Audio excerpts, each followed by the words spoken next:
সেনাপ্রধান জেনারেল ওয়াকারুজ্জামান ক্যান্টনমেন্টে সেনা সদস্যদের উদ্দেশ্যে মঙ্গলবার সকালে বক্তব্য দিয়েছেন এবং এটি নিয়মিত বৈঠক। অনেকেই বেশ আগ্রহের সঙ্গে গুরুত্বের সঙ্গে সজাগ দৃষ্টি রাখছিলেন যে সেনাপ্রধান কি বলেন। তবে সেনাপ্রধানের বক্তব্য অন্তত এই বৈঠকে তো অবশ্যই অ্যাজ ইউজুয়াল বা ফর্মাল থাকার কথা, খুব স্বাভাবিক, যেখানে সব পর্যায়ের কর্মকর্তারা উপস্থিত রয়েছেন। ঢাকা সেনানিবাসের বাইরে দেশের বিভিন্ন ক্যান্টনমেন্ট থেকে উচ্চ পর্যায়ের সেনা কর্মকর্তারা বা মধ্যম সারির কর্মকর্তারা তারা সবাই ভার্চুয়ালি যুক্ত হয়েছেন। সেখানে কিছু কথা অবশ্যই থাকবে যেগুলো সেনা সদস্যদের কাছে গুরুত্বপূর্ণ মনে হতে পারে, কিন্তু যারা একটু বিশেষ দৃষ্টির সাথে এই বৈঠকের দিকে তাকিয়েছিলেন এমন কথা তো নিশ্চয়ই সেনা প্রধানের মুখ থেকে বের হবে না, তাই না? এবং আমি আজ সকালেই একটি কন্টেন্টে বলছিলাম যে 13ই জুন লন্ডন বৈঠকের পর থেকে, অর্থাৎ সেই বৈঠকের পরে যে সংবাদ সম্মেলন ফেব্রুয়ারিতে নির্বাচনের কথা মোটামুটি জানানো হলো একটা শর্ত সাপেক্ষে, তারপর থেকে প্রায় 1 মাসের বেশি হয়ে গেছে সেনাপ্রধান কিন্তু নির্বাচন প্রসঙ্গে কোনো কথা বলেননি। আমি এই ধরনের মন্তব্য করছিলাম এবং অবশ্যই এটি কাকতালীয় হবে। আজই এই বৈঠকে সেনাপ্রধান নির্বাচন প্রসঙ্গে মন্তব্য করেছেন। তিনি কি বলেছেন যে এখন নির্বাচনের দিকে যাচ্ছে দেশ, অবাধ সুষ্ঠু ও নিরপেক্ষ নির্বাচন অনুষ্ঠানে সরকারকে সহযোগিতা করার জন্য সেনাবাহিনী সব ধরনের প্রস্তুতি নিয়েছে। দীর্ঘ সময় ধরে সেনা সদস্যরা মাঠে দায়িত্ব পালন করছেন। আগে এত দীর্ঘ সময় মাঠে থাকতে হয়নি, তাই সবার সঙ্গে ভালো সম্পর্ক বজায় রাখতে হবে, প্রতিহিংসার মনোভাব দূর করতে হবে। এখন বিষয় হচ্ছে কি যে এই যে বক্তব্যটি নির্বাচন প্রসঙ্গে তিনি দিলেন, ফেব্রুয়ারিতে যদি সত্যি সত্যি নির্বাচন হয়, যদি সত্যি সত্যি হয়, তাহলে আমরা ধরে নিচ্ছি যে সেনাপ্রধানের যে বক্তব্য নির্বাচন প্রসঙ্গে ছিল, দুটি কথা খুবই গুরুত্বপূর্ণ ছিল। তার একটি হচ্ছে যে 18 মাসের মধ্যে নির্বাচন দেওয়া উচিত দেশকে গণতন্ত্রের পথে উত্তরণের জন্য। কবে বলেছিলেন? 2024 সেপ্টেম্বরে আন্তর্জাতিক বার্তা সংস্থা রয়টার্সের সঙ্গে দেওয়া সাক্ষাৎকারে তিনি মন্তব্য করেছিলেন।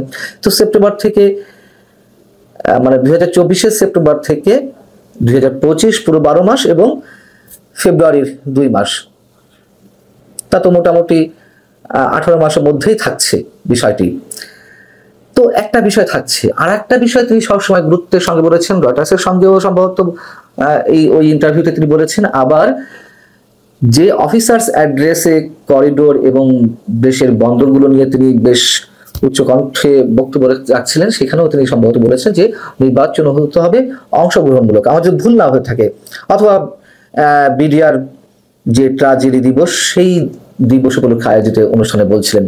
এখন তাহলে অংশগ্রহণমূলক নির্বাচনের বিষয়টি কি হবে?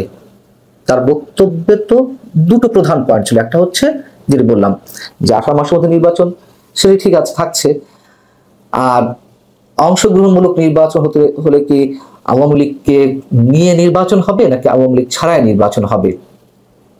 যদি আবারও বলি নির্বাচন হবে কিনা এটি অনেকের মনে সন্দেহ, আর আমি মোটামুটি নিশ্চিত যে নির্বাচন হবে না। যাই হোক, অনেকবার বলেছি এই বিষয়। সবচেয়ে গুরুত্বপূর্ণ একটা বক্তব্য কিন্তু তিনি দিয়েছেন, তার বক্তব্যের মধ্যে দিয়ে আমরা একটা ক্লিয়ার মেসেজ পেতেও পারি, অনেকে এটি স্বাভাবিকভাবে ধরে নিতে পারেন। তিনি বলছেন দেশের মানুষ এখন সেনা সদস্যদের দিকে তাকিয়ে আছেন। সেনা সদস্যদের উদ্দেশ্যে বলছেন তোমরাই দেশের ভবিষ্যৎ, তাই দেশপ্রেমে উদ্বুদ্ধ হতে হবে এবং বাহিনীর চেইন অব কমান্ড অক্ষুণ্ণ রাখতে হবে।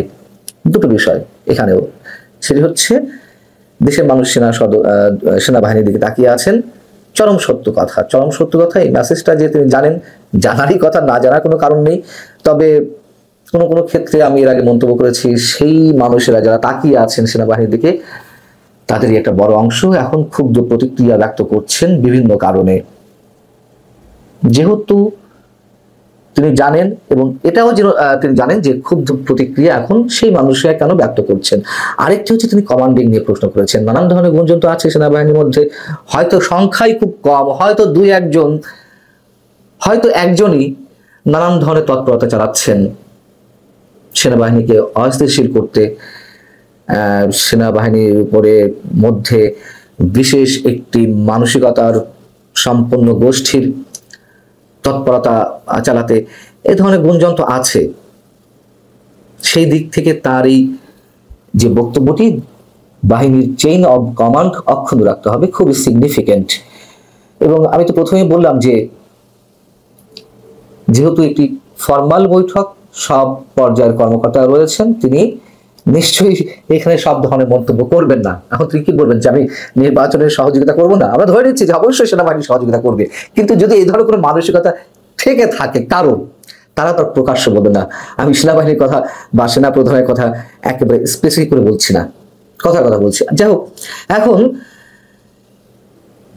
একটি কথা বা তার আরেকটি মন্তব্য বিভিন্ন গণমাধ্যমে যেটি হেডলাইন হয়েছে, যেটি সব পত্রিকায় তাদের ইন্ট্রোতে এনেছে, সেটি হচ্ছে এই যে এনসিপির নেতারা বা এনসিপির মানসিকতা আরো বিভিন্ন ভুইফোর সংগঠনে জন্ম হয়েছে, তারা ক্যান্টনমেন্ট গুড়িয়ে দেওয়ার কথা বলছে, ডিজিএফআই উড়িয়ে দেওয়ার কথা বলছে, সেই জায়গাটি থেকেও তো নিশ্চয় সেনা প্রধান এবং অন্যান্য ঊর্ধ্বতন কর্মকর্তা সবকিছু জানেন, তাদের তো ভালো খোঁজখবর রাখার কথা। আমরা সবাই জানি, তারা জানবেন না এটা তো হতে পারে না। তো এই বক্তব্যগুলো নিয়ে তারা কতটা কনসার্ন? একজন কর্মকর্তা যখন তার দৃষ্টি আকর্ষণ করলেন, তিনি সম্ভবত সেই প্রসঙ্গে বলেছেন যে বাংলাদেশ সেনাবাহিনী ইস্যুতে নানা কটূক্তির জবাবে সেনাপ্রধান জেনারেল ওয়াকারুজ্জামান বলছেন, পত্রিকা যেভাবে এসেছে, এসব মন্তব্যে অখুশি হওয়ার কিছু নেই। যারা এসব করছে তাদের বয়স কম, তারা আমাদের সন্তানের বয়সী, তারা বড় হলে নিজেদের ভুল বুঝতে পারবে, তখন নিজেরাই লজ্জিত হবে। এটা সেনাপ্রধানের উদারতার পরিচয় হতে পারে, তার যে ব্রড মাইন্ড, তার বহিঃপ্রকাশ ঘটতে পারে। কিন্তু এই বক্তব্যে অনেকে আপত্তি জানাচ্ছেন, আপত্তি তুলছেন যে এত কিছু পরে সেনাপ্রধানের এত উদার হয়তো না হলেও চলতে পারত। তার কারণ এই মন্তব্যগুলো, আমি যেমন আমার কথা বলি যে আমি বলছি না যে কেউ কোনো মন্তব্য করলে তার উপরে ঝাঁপিয়ে পড়তে হবে, কিন্তু টু মাচ, অনেক বেশি হয়ে যাচ্ছে। এবং অনেকের ধারণা সেনাবাহিনী এইগুলোর কোনোটির ন্যূনতম কোনো জবাব না দেওয়ার কারণে এগুলো আরো বাড়ছে। রাস্তার ন্যাংটো পোলাপানো এখন সেনাবাহিনী সম্পর্কে নানান ধরনের অশালীন বক্তব্য, নোংরা মন্তব্য তারা করেই যাচ্ছে, হুমকি ধামকি, হুঁশিয়ারি, অশ্লীল শব্দ প্রয়োগ। এগুলো সেনাপ্রধান যতই উদারতার পরিচয় দেন না কেন, তিনি তার জায়গা থেকে দিতেই পারেন, তার জায়গাটি এমনই যে উদারতার কথা তিনি বলবেন। কিন্তু আমাদের কাছে সত্যিই দৃষ্টিকটু লাগছে যে এগুলো বঞ্চ বাড়ছে, থামানো যাচ্ছে না। থামানোর তো একটি প্রক্রিয়া রাখতে হবে অন্তত। এবং সেনাবাহিনীর মতন একটি প্রতিষ্ঠান যদি খেলো বাহিনীতে পরিণত হয় বা কেউ করতে চায় এবং সেখানে কেউ সফল হয়ে থাকে, সেটি অবশ্যই আমাদের সার্বভৌমত্বের জন্য কিন্তু হুমকি নানান দিক থেকে। এটাও নিশ্চয়ই সেনাবাহিনী ভালো বোঝে। নিশ্চয়ই আমি এটুকু মনে করি যে এটি, আমি আবারও বলি, সেনাপ্রধান জেনারেল ওয়াকারুজ্জামান যেই পদবি হোল্ড করছেন তার জায়গা থেকে এটি প্রকাশ্যে এই ধরনের মন্তব্য আসতেই পারে।